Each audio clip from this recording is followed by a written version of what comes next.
Did you know that people are living No. paycheck to paycheck? Yeah, and 50% of the people in Ireland and England cannot make ends meet. And in the United States, incredibly, it's 70% of people. 70% of people living paycheck to paycheck. At the end of each month, they have nothing left. And they're lucky if they can get to the end of the month. so what they can do? What they've got to do is they've got to look at their expenses.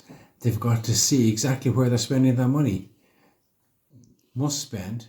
There's three What does categories mean of the- money. what is the You must can spend? categorize your money into three categories, three main categories. What's that? Must spend. This is your mortgage. This is your car repayment. This is your health insurance repayment. Then there's the need to spend. This is the petrol for your car or the diesel for your car. It's paying your electricity bill. It's buying groceries in the shop. And then there's the like to spend. Going to cafes, going to restaurants, So what we like to spend? buying nice clothes, going in and letting your heart run away with your wallet, and you end up with nothing. Oh, this is economic laugh. So it may be very romantic to go and buy a present for your wife, but it's not very economic. But they like it. Yeah, but they like it. So what you need to do is look at how you're spending your money.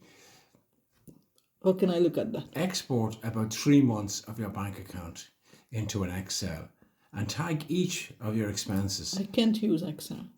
Bit of paper will do. If you can't use Excel, just get a sheet of paper and have three categories: must, need, like, and categorize every penny you spent, just even for 1 month, 2 months, 3 months is even better. And then you can see exactly where your money's going.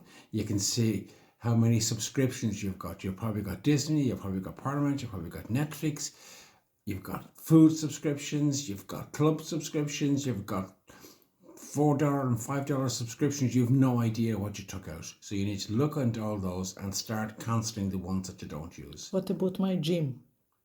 Your gym? What about your gym? I have to go to the gym. Your gym is fine if you can afford it. But that's nice to spend. It's not essential, so it's not. You're not going to die. You can get out and walk up and down the street. You can do exercises. You can do Tai Chi if you want. There's so many people offering Tai Chi on the internet now. You can just do as much Tai Chi as you want, so you can,